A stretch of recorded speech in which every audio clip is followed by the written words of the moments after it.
መጣት የመጡበት የሁለት ወር ቤት ኪራይ ወይዘሮ ብርቄ ቆሌን እንደገፋፋው መድኃኒዓለም እንደበቆዳ ስጋ ምን ይክፈፈው ይጥላቢስ ደግሞ ቅድሜ አልፈልግም ምን ነው የሰማው ነገር አለ ወይዘሮ ብርቄ ምንም የሰማሁት ነገር የለም ያው ብሩ ከሚጠፋ ብዬ ነው ስሜን አትጥራ ስምህን ቄስ ይጥራው ይኸው ቅድሚያ ከፍያለሁ ብለህ የቤት ኪራይ ሲጨምር አልከፍልም ብትል ይኸው ማንቁርተን አንቄ ነው የምቀበልህ በስመ አብ ምንድነው ጠጥተህ ያደርከው ምንድነው ረመብረሃ ትልቅ ቦታ ላይ የምታደርሰኝ አንድ ስራ አጋጠመች እድል አጋጠመችኝና ከጓደኞቼ ጋር እንሻይ ቡና ምናምን ነገር እያለ የሆነ ግብዣ ነገር ነበረችና በቃ በዛ ምክንያት ነው ወይዘሮ ብርቄ እንደው ደስ ብሎኛል እንደው የደስ እንደው አፈርሶን እንደው ብጋብዞት አረቄን ጋበዝከኝ እኮ በእኔ ላይ ችግራችሁን ተሸጋግራችሁ ወደ ጥሩ ነገር ስትሄዱ ዞር ብላችሁ ላታዩኝ አልፈልግም እኔ ወይዘሮ ብርቄ እኔ አረ ሞት ይርሳኝ ወይዘሮ ብርቄ እንዴ እናቴ እኮ ነው ወይዘሮ ብርቄ እንዴ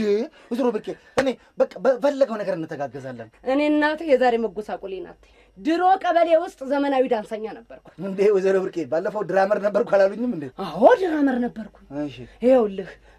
በየድግሱ ላይ በየሰርጉ ላይ ከበሮ ስመታ አይተው ሁለት እንጨት ሰጡኝና ከበሮ መቻ አደረኩኝ ከዛ አንዱን እንጨት እችን ታቃት ለዚህ እቺ ቀንጠልባ እሷ ተወስድልህና ስትጥለው አንድ አይቀረኝም በዛ ባንዱ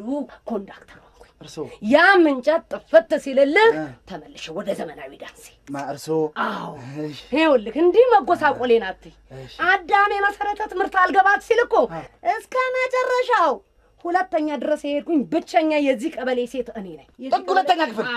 ሁለተኛ ብቸኛዋ ሴት አቤት ወይዘሮ ብርቄ ይኸውልህ ምናምን ቆሎ ምናምን ሚጥሚጣ ምናምን በሶ የሚባለው በሙሉ በየእድሩና በየቤተክርስቲያኑ አፌን እየከፈትኩ ስለፈልፍ ነው ከኔ የተኮረጀ ፕሮጀክት አፈሪ ብሉ